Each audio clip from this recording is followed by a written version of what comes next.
What do you make of like things like Zep-Tepi and the Sumerian Kings list, where you go back in time and you have these incredible ages of some of these rulers that ruled for thousands of years?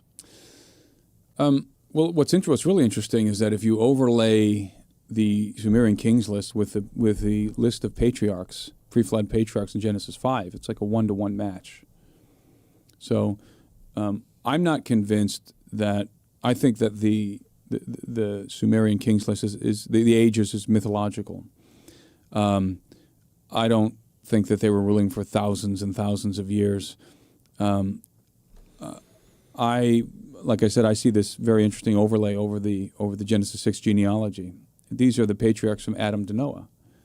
And specifically, I mean, these are the patriarchs who lived before the flood. The flood came in the time of Noah. And, you know, there's a lot of debate right now, especially online, and I think you've had people here on your show as well, that talk about the Sumerian story being the oldest story and being our sort of the original story of the flood and of the antediluvian world. But I have a different view of that. I think actually the oldest story is the story of Enoch, is the Enochian story. I think that's the original story.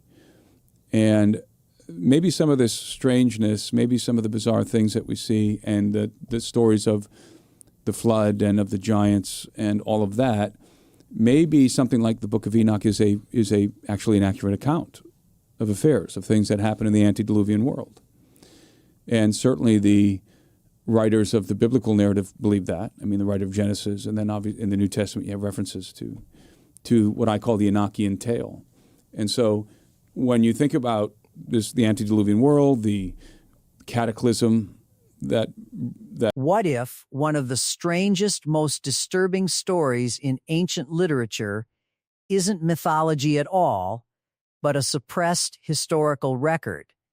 And what if the giants of legend, the heroes of old, men of renown mentioned in Genesis, were real hybrid beings, the offspring of celestial entities and human women? That's the explosive territory Joe Rogan and researcher Timothy Alberino explored on the Joe Rogan Experience, where Alberino, an explorer, author, and specialist in the Book of Enoch, lays out a case that the ancient text known as 1 Enoch preserves a detailed account of how a group of rebellious angels, the Watchers, descended to earth, took human wives, and produced the Nephilim. This isn't fringe. Destroyed it seemingly overnight, the great civilizations that existed back then. You see a series of parallels in all the stories, all the ancient stories, whether it be the Sumerians, whether it be the ancient Egyptians, the Hebrews, the Greeks, the Romans. There are parallels in certain details. Great civilizations inhabited the earth, or at least a great civilization. That doesn't necessarily mean that they had the kind of technology that we have today. I think that's a mistake that some people make when they're thinking about the antediluvian world and a lost civilization. They think, well, that means that there were skyscrapers and automobiles and aircraft and things like that. That's not necessarily what it means. And so I think it's very, very interesting that you have all of these parallels, a cataclysm, giants. You have a fratricidal war that's discussed, for example, in you have the Vedas and some of the ancient Indian origin stories. And another component that you find everywhere is this idea that the gods descended to the earth, commingled with the human species, progenerated a race of demigods, in many accounts giants, who then governed the earth. And depending on what version of the story you're reading, they were either good guys or bad guys, leading up to the cataclysm that destroyed everything. You know, in the biblical account, the Great Flood, and other accounts record various kinds of cataclysm, right, all over the world. So the question is, I think, an intriguing question is it true? I mean, are these basic constituents of these stories is it true? And I happen to believe that that the Book of Enoch is the beginning of the Book of Enoch. The oldest portion of the Book of Enoch, called the Book of the Watchers, is the earliest account of the antediluvian world. And I don't mean necessarily the Book of Enoch that we have today. I mean the tradition of Enoch. Was there a manuscript that Enoch wrote himself? Enoch was the seventh from Adam. So he's one of those individuals on the Sumerian kings list. Speculation for the sake of it. Fragments of Enoch were found among the Dead Sea Scrolls. The book was widely known in the Second Temple period, and even the New Testament book of Jude quotes it. Yet for most of history, it was pushed to the margins. The Book of Enoch, or 1 Enoch, is an ancient Jewish apocalyptic text traditionally attributed to Enoch, the great-grandfather of Noah, the man Genesis says walked with God and was taken up without dying, with the oldest sections dating to roughly the 3rd or 4th century BC, though the traditions they preserve are almost certainly older, the full text surviving completely only in the ancient Ethiopic language Ge'ez, while Aramaic fragments were recovered at Qumran. The first major section is called the Book of the Watchers, which expands dramatically on the brief and mysterious passage in Genesis 6:1-4 that says when man began to multiply on the face of the land, and daughters... I believe he corresponds to Endemoranki. I can't remember how to pronounce the name in the Sumerian name. But again, you have this overlay with the pre-flood patriarchs. You have all of these details that correspond. Now we have evidence of cataclysm. We're finding evidence of cataclysm, right? We talked about the Younger Dryas impact hypothesis. So are some of the other details true as well? Were there giants? Were there beings who descended to the earth in the antediluvian world? Did they copulate with human women? I mean, that's essentially the story of Enoch. Enoch begins with, this is first Enoch. Enoch begins with a company of 200 watchers, these beings that are designated as watchers. And they're heavenly beings. And the watcher designation is not exclusively extra-biblical. You find it in the book of Daniel, in a very interesting scene in which holy watchers are judging Nebuchadnezzar, the Babylonian king. And they sentence him to a period of time of madness where he's given the mind of a beast and he's eating grass. And this is a judgment from the watchers. He's eating grass like an animal. And his hair grows long, and he's basically like a beast out in the field. The haughty king of Babylon, humbled in that way. And so the watcher designation is, you find it in Daniel. But then in the book of Enoch, it's much more specific. These were 200 of these watchers. These are non-human celestial entities. You could describe them as extraterrestrial entities. And they begin to lust after the daughters of men. And they desire to... were born to them. The sons of God saw that the daughters of man were attractive and took as their wives any they chose. And the Nephilim were on the earth in those days, and also afterward when the sons of God came in to the daughters of man. And they bore children to them, these being the mighty men who were of old, the men of renown. According to the Book of Enoch, 200 angels known as the Watchers, beings assigned to watch over humanity, looked down from heaven and desired the daughters of men. Their leader was Semjaza, who feared that if he acted alone, he would bear the full guilt. So he gathered the 200 and they bound themselves with a mutual oath on the summit of Mount Hermon, which is why the mountain received its name from the oath they swore. And they descended in the days of Jared, Enoch's father. Once on earth, they took human women as wives and began producing offspring who were not normal children, but great giants of enormous size and strength, the Nephilim, who quickly became a plague as they consumed the resources of humanity, and when those ran out, turned on people themselves, devouring them, while also beginning to sin against animals, birds, reptiles, and fish, and even against one another, drinking blood, so that violence and corruption spread across the earth. The Watchers didn't stop at producing hybrids.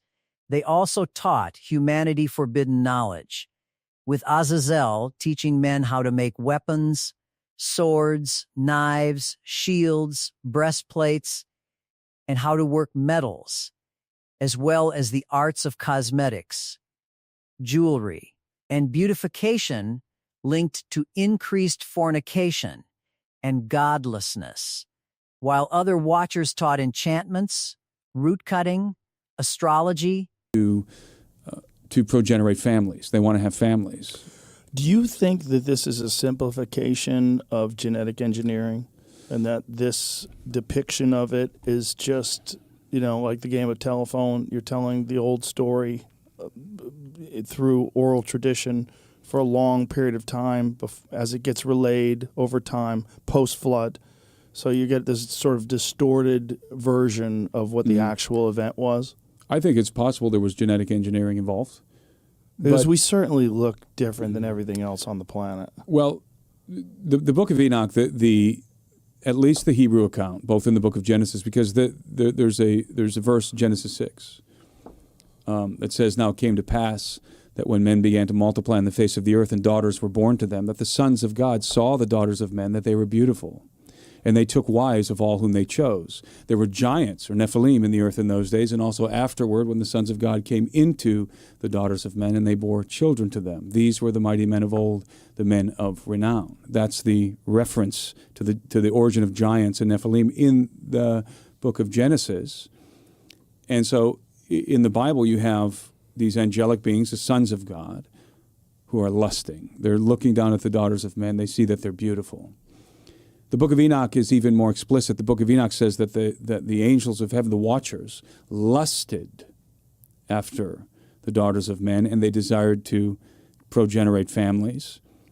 So they descended to the earth on the summit of Mount Hermon, and they bound themselves by a pact of mutual imprecations. In other words, we're all in this together. They knew what they were about to do was going to be a very grave sin, so they bind themselves with an oath. That's why Mount Hermon has been known since time immemorial as the Mountain of Oath. Then they descended into the plains, and they began to choose wives from among the daughters of men with whom to copulate. But first, these were maidens that they intended to marry. And there was a transaction that happened, because in exchange for the maiden's hands in marriage, their fathers were given technology. So the Watchers taught men the knowledge that they were already striving to learn. So that's implied in the text. It's not explicit, but it's implied, because the Watchers give technology, and they give knowledge, which results in technology, and they get in exchange the maidens that they desired to marry. the signs of the stars, the course of the moon, and other forms of divination and secret knowledge that, in Alberino's reading, may represent advanced technology and knowledge humanity was not ready to handle. The situation became so severe that the earth itself cried out, the souls of the slain rose up and appealed to heaven, and the archangels Michael, Uriel, Raphael, and Gabriel looked down, saw the bloodshed and the chaos, and brought the case before God, whose response was decisive.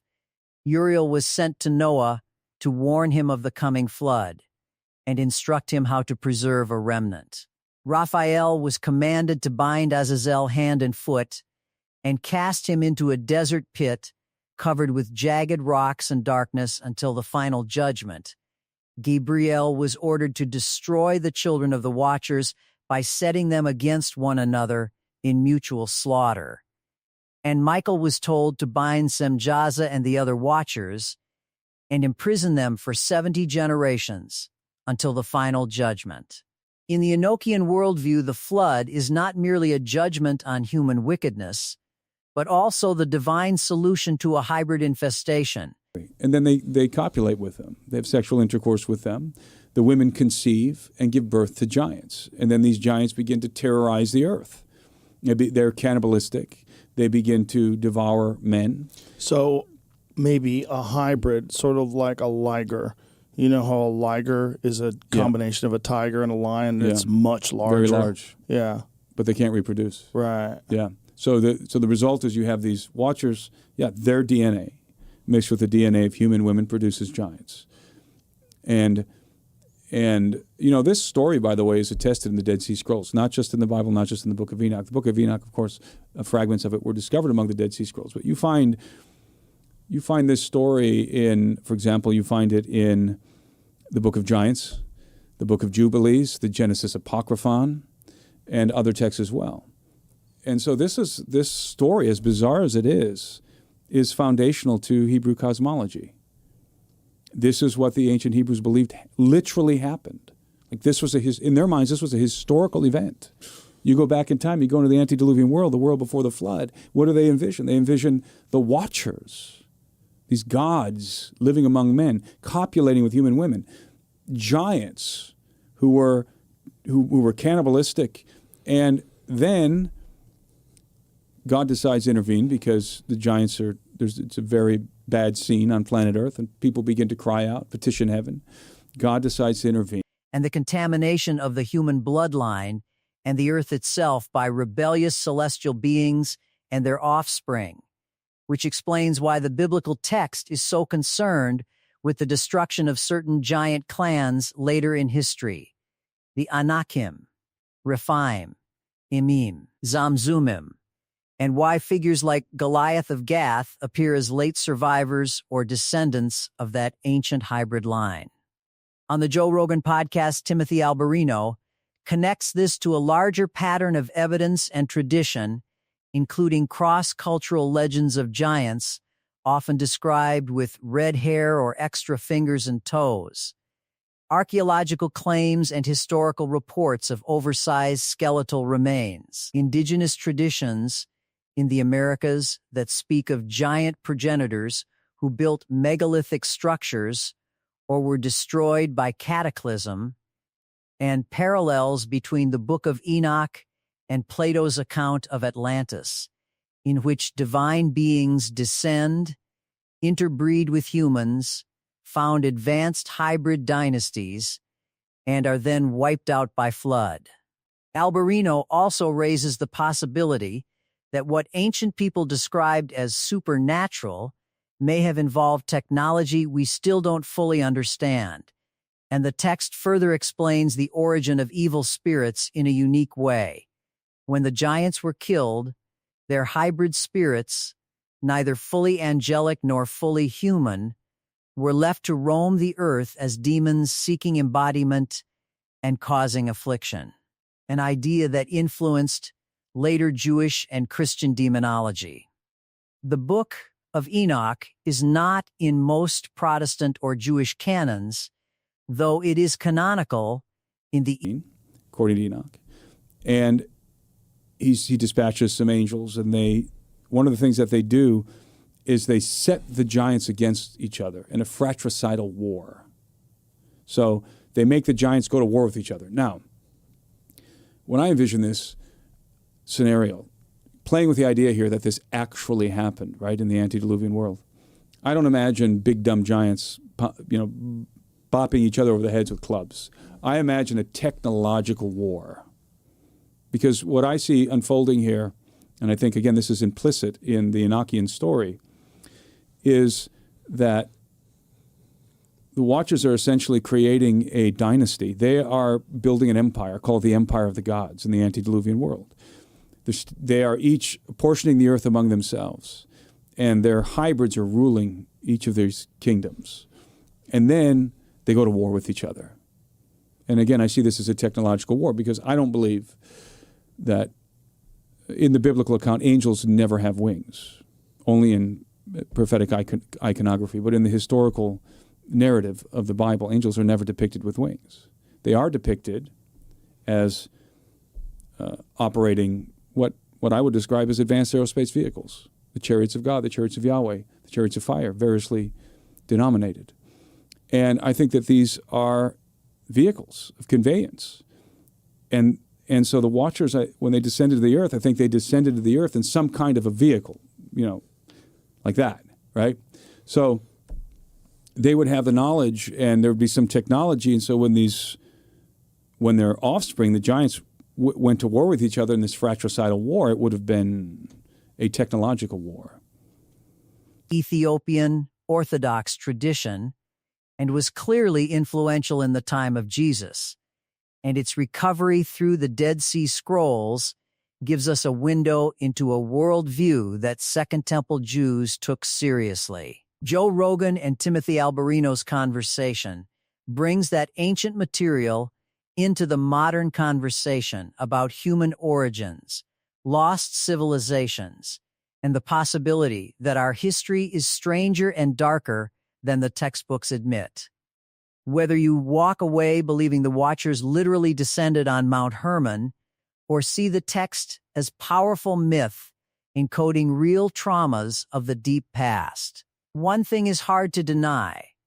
The story of the Nephilim is not a minor curiosity, but sits at the intersection of the Bible's most mysterious passages, ancient Near Eastern traditions, and persistent global legends of giants and hybrid beings. And the Book of Enoch remains the most detailed ancient source we have for how those beings supposedly came into existence. The Watchers swore an oath on Mount Hermon. They took human wives. They produced the Nephilim. And the world has never been the same. That's the claim. Now you have the story.